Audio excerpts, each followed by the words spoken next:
Ladies and gentlemen, hello and welcome back to Democracy 3. My name is Obit Potato and today we are going to be trying another challenge, and that challenge is going to involve Australia. Now, what we're going to try and do here is we're going to try and make Australia a very, very environmentally friendly country. So that means we will be trying to make the environmentalists as happy as possible. And what that'll probably mean is that we will end up having policies that, reduce our reliance on oil, reduce CO2 emissions, such as road subsidies and railway subsidies and airplane taxes, policies that are positive for the environment and will lead to Australia becoming a very, very green country. Good. Okay. Congratulations on your election victory. Welcome to you as Prime Minister. Thank you very much. The lives of all 22,262,000 citizens are now in your hands. Good. What are we going to do? Let's have a look. GDP is low. Health is low. Education is fantastic. That's really, really good. Crime is too high. Unemployment is too high. And poverty is actually not bad. So I would say for our first term in office, we need to specifically concentrate on getting GDP up and unemployment down, or perhaps crime down. Crime is a difficult one because crime is sort of more easy to tackle. You sort of increase funding to, the police and intelligence services, and you introduce community policing legislation, and that seems to work. Whereas, unemployment is a bit more abstract. What is this? I have never seen this before.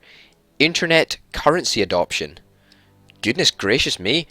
Okay, so environmentalists moderately like us. That's good. Let's have a look at pollution and obviously the cause of the environment. Car usage. Okay, so we need to get car usage down. How are we going to do that? Road building is going to have to go. That's one of the first things that we are going to have to cut back on. Let's do that. Yeah. Okay, so environmentalists will like us, car usage will go down, but traffic congestion will also go down, motorists will like us a little less. That's fine. 18 political capital, I'm happy to invest in that. State employees. So, we do have a lot of socialists as well. Not many capitalists, quite a few patriots, lots of motorists.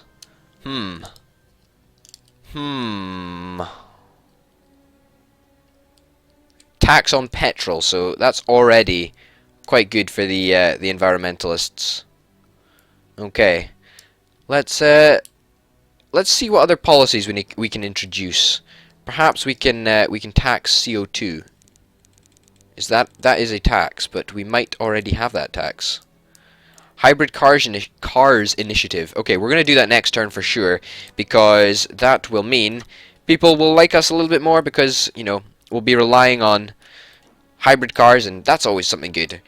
GM proposal, we're going to ban GM because I'm presuming environmentalists don't like GM crops. We have a small budget surplus, which is nice. We're in recession. Our GDP is going down a little bit, but thankfully our income is higher than our expenditure, and that's all that really matters at this point in time. So I did make it very clear that we are going to try and take a bite out of crime. So I think we're going to raise this a little bit. We're probably going to raise it to full, actually. That'll take unemployment down a little bit. Yeah, so I think that's an all-round win for us. We do have a CO2 tax. That hurts air travel. Now, air travel is something that we don't really like. But at the same time, as is with many of these things, they all sort of link in to GDP. And bear in mind, our popularity is low. Like, majorly low. So, we need to stay on the lookout for that. What about welfare fraud department? Everybody loves a welfare fraud department. Like, of course. So that's basically paying for itself. makes the conservatives and the middle income a little bit happier. We'll just enact it because, you know, it's a no-brainer policy. What were we going to go for? Hybrid cars initiative. That was going to happen, wasn't it? Where's that? Here, hybrid cars initiative. Yeah, that's not going to cost us very much at all. It's going to reduce oil demand and make a lot of people happier with us, including motorists who we probably pissed off by cutting their road subsidies. Yeah, we're reducing it. So that's no biggie. Trains. Toll roads. Yeah. Let's have a look at rail usage. Should reduce other things. Yeah, okay, so rail usage, I don't know, do environmentalists care about rail usage? I'm not sure they do. They've got a lot of stuff to be happy about, let me tell you that. Uncompetitive economy. Productivity, how do we get productivity up? Health. Okay, so perhaps with this extra 6 billion that we have, that extra 6 billion of income, we can perhaps boost our healthcare system in some way. Yeah, let's have a look at see if we can do that. So productivity, alcohol consumption and health. Both of them we can fairly easily solve. Pollution. Okay, so we need to get pollution down. Okay, quite clearly alcohol abuse is a major problem for us. So if we perhaps introduce an alcohol awareness campaign, then that will reduce people drinking alcohol. Yeah, let's fund it to the max. 240 million. That's like pocket change for us. So that's easy. We can easily do that.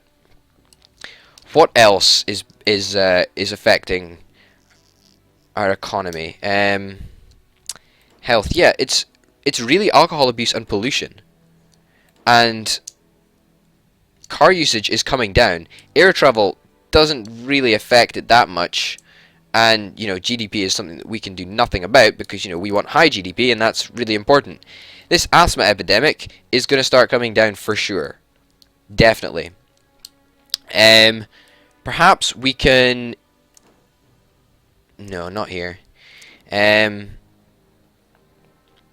Public services. No, I meant transport. Transport, of course. Bus lanes. National monorail system. Whoops. National monorail system. Electric cars initiative. New car subsidies. This could work, actually. That could really work. But I think rail subsidies is probably what we want. I think definitely this transport area is going to be very important for us. Clean fuel subsidy. In fact, this is exactly what we need. Biofuel subsidies and clean fuel subsidies. Yeah, we're going to go for clean fuel subsidies because it's cheaper and more people like it. So why don't we do that? So this is going to boost everything. The environment, going to make environmentalists happy with this, motorists happy with this. Good. So overall, that's a great policy to enact. So as you can probably see, our government is sort of taking shape and we seem to be quite a numerous policy government, if that's a bad way to describe it. But what I mean is that, you know, instead of having a slimmed down government, we have quite a padded government with lots of legislation in, which, you know, is one way to approach politics. But, you know, we'll have to see. GDP is going down. Why is GDP going down? The global economy is going down, so that's in line with everything. Environmentalists are liking us a little bit more. That's really good. Conservatives like us a little bit more. That's great. What were we going to have a look at? We were going to have a look at rail subsidies, weren't we? Yeah. Rail subsidies isn't here. Rail subsidies. Motorists. Do motorists? I don't think motorists like it. Telecommuting initiative. I think this would probably be pretty good. Is there anything else that people would like? Car emission limits? Nah, that doesn't seem like a hugely popular policy. Biofuel subsidies. You know what? We're going to go for that. It's going to reduce oil demand. And you know, I'm not too worried about oil demand. It's going to push up food price. Farmers are going to like us. Farmers' income. Motorists. Environmentalists. Everybody's happy with us in that regard. So as soon as we max out on environmentalists, we can start looking at, you know, some of the other problems that are affecting our society, such as this asthma epidemic that is, you know, only now starting to come down. Car usage. Car usage really needs to come down. Road building. We're cutting back on road building. Yeah, for sure.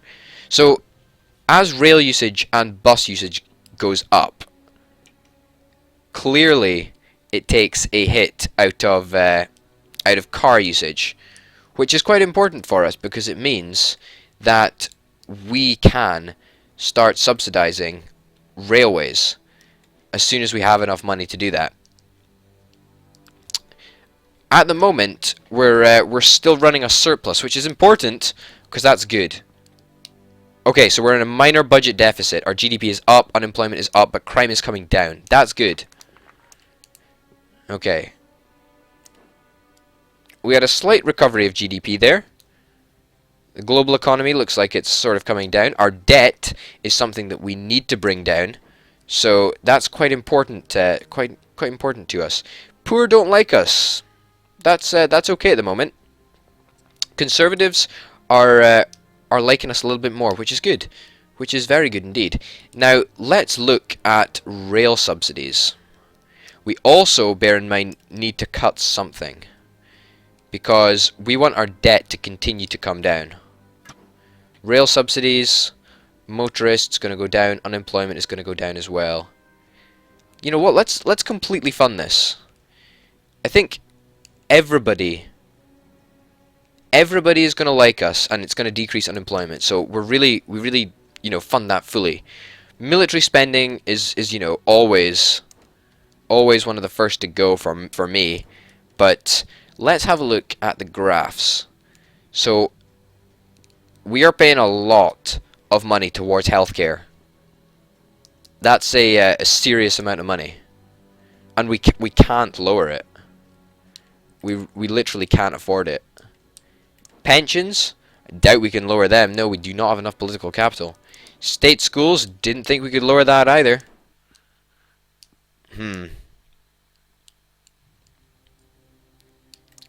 Where's our income coming from? Income tax, carbon tax, sales tax, corporation tax.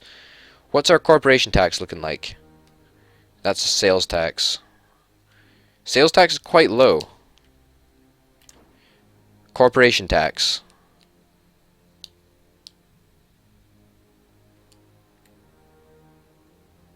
We could raise it, but I don't really want to raise it because that has a negative effect on GDP. Alcohol tax.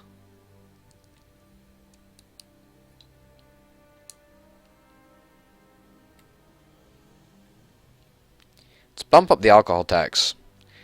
That can that'll bring down alcohol consumption as well, which is good. Anyway, ladies and gentlemen, my name's been Orbit Potato. If you've enjoyed, then please like and subscribe, and I will see you in the next episode. Bye.